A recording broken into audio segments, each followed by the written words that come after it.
natin yung bagong air fryer.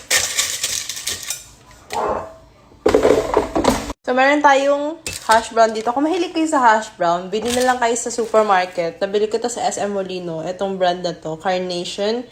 Makakamura kayo kasi bumili kayo lagi sa Grab. Kuha tayong oil spray. Hi, Cuckoo!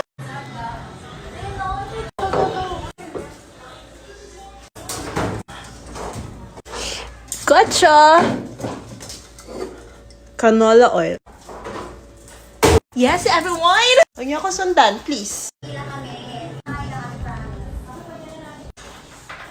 So, kasi iprito natin tong hash brown natin, mag-spray na lang tayo para less oil. Hindi ako marunong gumamit ng air fryer, pero let's try. Kung masunog man siya.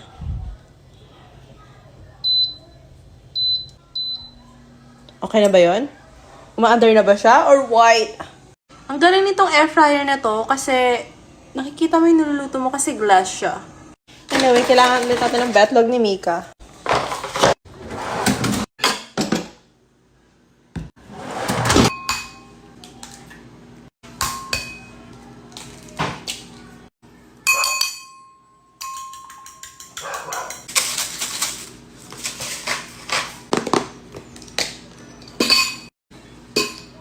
Oops!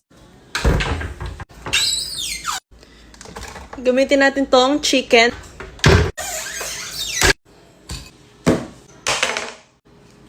Alam mo, ganitong baon lang yung tatanggapin ko sa pasokan. Kung hindi ganito yung baon ko, mama, pera na lang. Hala! Lalabas ka ba or why? Perfect. Isang hiwa lang yung kailangan natin dito. Yan. Ganito yung kailangan natin. Kailangan 12 minutes, baliktarin nyo daw.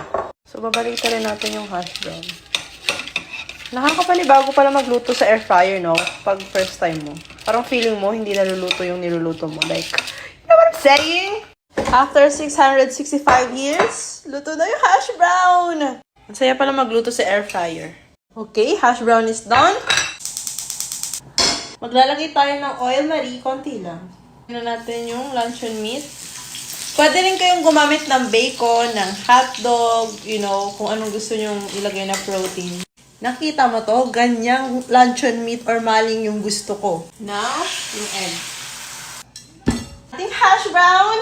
Itong sauce, mayonnaise lang to tapos ketchup. Tapos yung ating egg. May dalawa tayong klaseng cheese dito, yung regular tsaka yung cheddar. Pero depende sa tama nyo kung anong gusto nyo. Pero syempre, mas masarap kung may cheddar. And then, yes. Protein. The best combo. Mama, kung di lang din ganyan yung baon ko, wag na lang. Sige na, 1K na lang. Ang sarap dito.